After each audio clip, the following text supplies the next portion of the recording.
Hey human friends, and welcome to my channel. Let's get this show on the road. You hear it everywhere on the news, in forums, and at the truck stops. The trucking industry is collapsing. Everyone points fingers at freight volumes and plummeting rates. And yeah, that is part of the picture. But it's not the whole story, not by a long shot. If you have ever sat in this chair, if you have ever been a dispatcher, worked in operations, or handled customer service, you know the truth. This industry is not just collapsing from external pressure, it's rotting from the inside out. I am Tegan, and today we are talking about my top 3 dirty truths that are really killing the trucking industry. Hey, I'm Tegan. After 20 years in trucking, I'm exposing the real behind-the-scenes chaos of logistics. This is Lipstick and Logistics, a bold, unfiltered female voice in a man's world. Buckle up, it's about to get real. Let's start with dirty truth number 3, the drivers. And hold on. Before you jump down my throat, this isn't what you think. We all know that without drivers, the industry does not exist.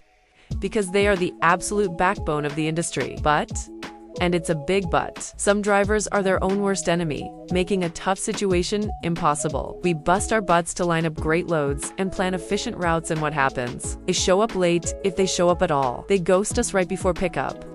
And I've even had drivers literally disappear mid-run, leaving freight stranded. You simply cannot demand respect if you're not willing to show up and do the work with professionalism. Some drivers treat this critical profession like a casual gig and not a business. And believe me, it shows. I have so much love and respect for the majority of drivers out there who are true professionals. But holding people accountable isn't a sign of disrespect in this market. It's about survival for everyone. That intense hustle is what keeps this whole fragile system moving.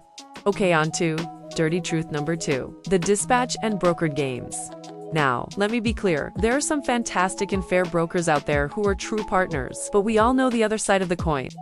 Far too many are playing a rigged game, and they're playing everyone.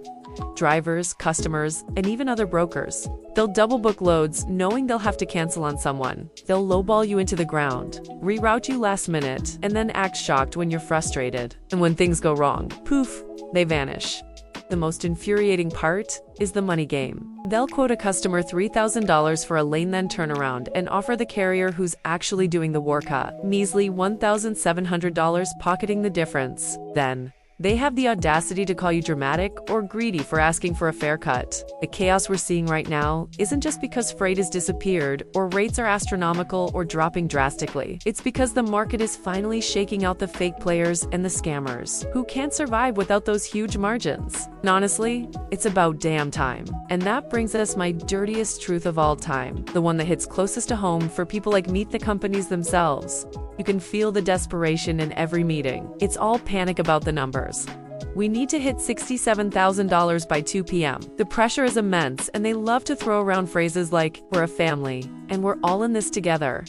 But that family-friendly vibe disappears the second someone calls out and work is piled on people already drowning instead of being absorbed by the leaders. Usually because the leaders can't actually do the job. It disappears. The second your family emergency or health are in jeopardy, and it really vanishes. The second you start expecting accountability from leadership at all levels. I've seen incredible dispatchers get fired for doing the right thing, for protecting their drivers from a bad load, for fighting for fair pay, even for being disliked or being an intimidation factor for leadership.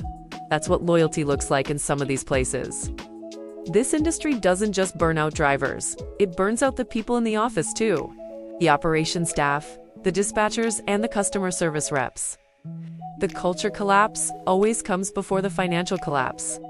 You can't run a business on fear and burnout forever. So yeah, let's recap. We have some drivers not helping their own cause, brokers gaming the system, and companies forgetting that people are their greatest asset. If you're in this business, then none of this is news to you. You live it every single day. I'm just the one saying it out loud.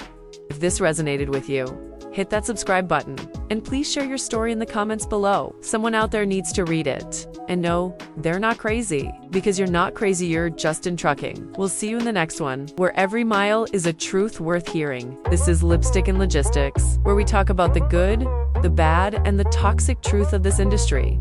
Thanks for watching.